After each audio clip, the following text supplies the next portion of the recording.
Upang lalong maging handa ang mga mag-aaral sa pagtatrabaho, pamahalaan, pinagtibay na ang implementing rules and regulations ng batas na layong isama ang labor education sa curriculum ng kolehiyo. Si Sheila Natividad sa sentro ng balita.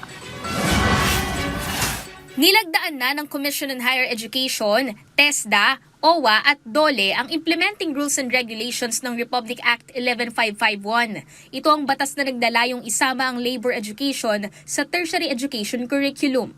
Layunin nitong mas maihanda ang mga mag-aaral sa mundo ng lakas paggawa, hindi lang sa kakayahan, kundi pati sa pag-unawa sa kanilang mga karapatan at responsibilidad bilang mga manggagawa sa kasalukuyan at hinaharap. Ayon kay TESDA Secretary Jose Francisco Benitez, matagal nang kailangan ng mga Pilipino ang IRR na ito. The idea that the world of work has been changing does not excuse us from capacitating our learners to ensure that they understand both their rights and their responsibilities, for the social contract of employment.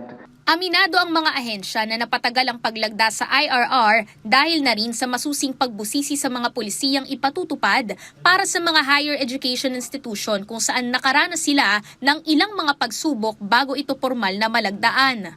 So let's move forward. Pwede nating plantsahin yan. So lahat-lahat ng susunod na activities natin, we promise that it will not take us even a month to naplansahin lahat.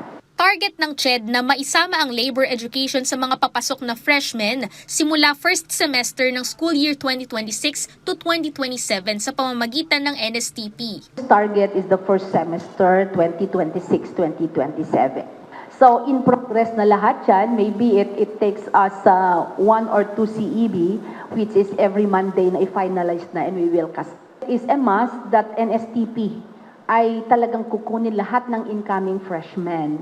So for the freshmen na papasok sa first semester 2026-2027, i-integrate namin sa NSTP as a special lecture doon. Samantala, pinaghahandaan pa ang pagpapatupad nito sa mga nasa ikalawa hanggang ika-4 na taon sa koordinasyon ng TESDA.